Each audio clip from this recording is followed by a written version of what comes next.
A crise das crises, que não só o Estado do Rio de Janeiro vive, mas o Brasil, é a crise moral e ética.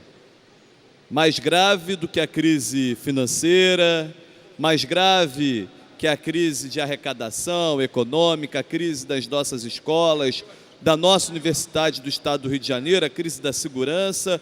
A crise das crises é moral e ética. E disso eu tenho certeza e convicção. E não é uma crise fácil de se resolver, mas não é porque é difícil a sua resolução que não deve ser iniciada de algum ponto. Eu ouvi atento aos discursos dos deputados que me antecederam, o deputado Luiz Paulo e o deputado Carlos Osório. O deputado Luiz Paulo trazendo a questão das isenções fiscais, onde essa casa apreciará um projeto nesse sentido, e a questão do roubo de cargas. E ambas têm uma ligação direta com o governo federal, na clareza de que o governo federal não quer saber do Estado do Rio de Janeiro, na clareza de que o governo federal trata-se o Estado do Rio como se fosse um país a ser explorado, que o governo federal trata com irresponsabilidade os brasileiros que aqui residem, ou não somos brasileiros, ou a população fluminense não leva na sua nacionalidade o Brasil. O governo federal trata o Estado do Rio de Janeiro com total desprezo e articula, e por isso hoje, mais uma vez, o projeto de recuperação dos estados não foi votado, porque o governo federal sabe que a matéria não será aprovada com aquilo que ele exige de contrapartidas, não só do Estado do Rio, como dos demais estados. É com muito temor que eu digo que às vezes dá vontade de você incitar algum artigo da Constituição do Estado ou federal para a realização de um plebiscito e pensar exatamente que o Estado do Rio de Janeiro precisa de uma independência, porque se independente fosse, o Estado do Rio de Janeiro arrecadaria por si só os recursos necessários para a manutenção dos seus serviços.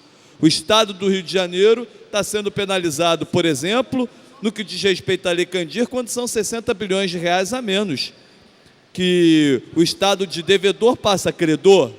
Se o Estado recebesse, como Minas recebe, dos minérios na fonte, e o Estado recebesse na fonte aquilo que produz, que é o petróleo, o Estado arrecadaria, brincando por ano, 6 bilhões de reais.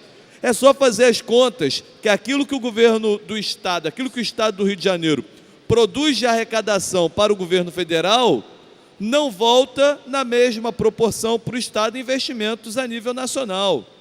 Então, a relação está absolutamente desequilibrada. O Brasil trata o Rio de Janeiro de maneira equivocada e injusta. E o pior é quando você percebe que há parlamentares que deveriam defender o Estado do Rio de Janeiro, Copim e Sublim, Rodrigo Maia e Pedro Paulo, e na verdade colaboram na tese de Michel Temer, colaboram na tese do presidente da República de sufocar ainda mais o Estado do Rio de Janeiro e fazer com que a população fluminense padeça. Quem padece não é Pezão, quem padece não é Dornelles, quem padece é a população do Estado do Rio de Janeiro, com todos esses inúmeros problemas que estão nos ocorrendo. E a responsabilidade é sim do governo federal, é responsável sim a União.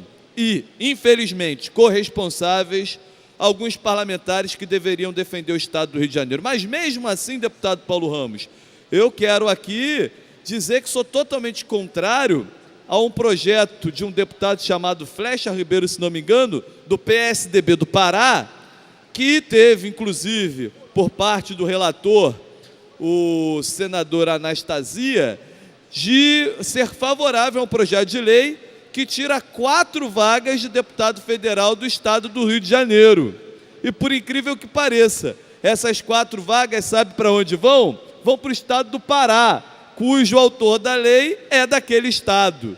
Se isso não é auto-benefício, eu não sei se é algo escandaloso.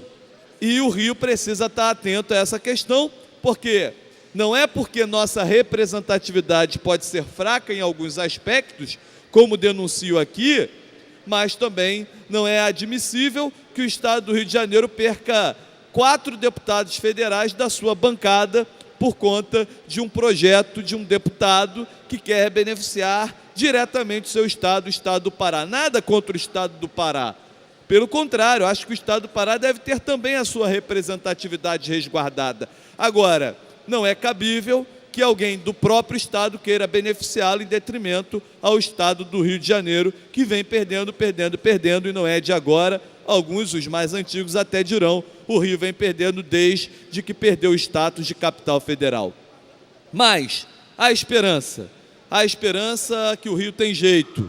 O Rio pode dar uma volta por cima, e é com grande expectativa que torço para que as aulas da Universidade do Estado do Rio de Janeiro possam realmente retornar na próxima segunda-feira, dia 10, como dito ontem a mim pelo reitor, o professor Rui, como também hoje sai nos jornais a real possibilidade do retorno às aulas da UERJ no próximo dia 10. Mas que diga-se de passagem, a UERJ retorna no dia 10, mas sem as condições totalmente adequadas para o retorno das aulas. Isso porque sabemos que não é suficiente aquilo que tem sido colocado à disposição para a questão de limpeza, de segurança, da estrutura mínima para um funcionamento de todas as unidades da UERJ, e também sabemos que não há sequer um calendário de pagamentos aos técnicos e aos professores da UERJ, assim como os seus bolsistas. Há alunos cotistas, por exemplo, deputada Marta Rocha, que estão em dificuldades sérias, porque eles dependem dessas bolsas para fazer os seus estudos. E não estamos falando aqui de grande coisa, não, estamos falando de bolsas de 400, 500 reais.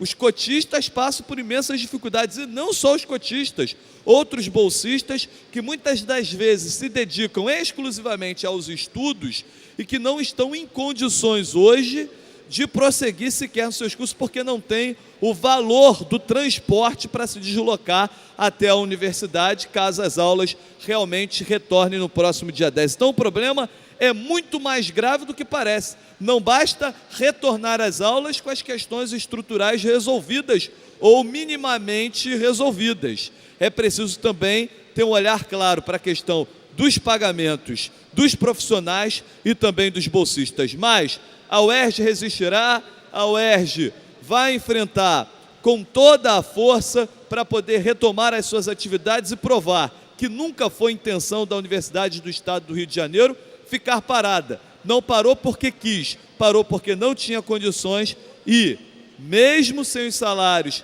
tendo sido colocados em dia e sem sequer ter um calendário de pagamentos, as aulas poderão retornar, dando uma demonstração de que o Rio tem pressa e que a inovação tecnológica tão necessária ao desenvolvimento econômico desse Estado passa diretamente pela Universidade do Estado do Rio de Janeiro. Salve a UERJ!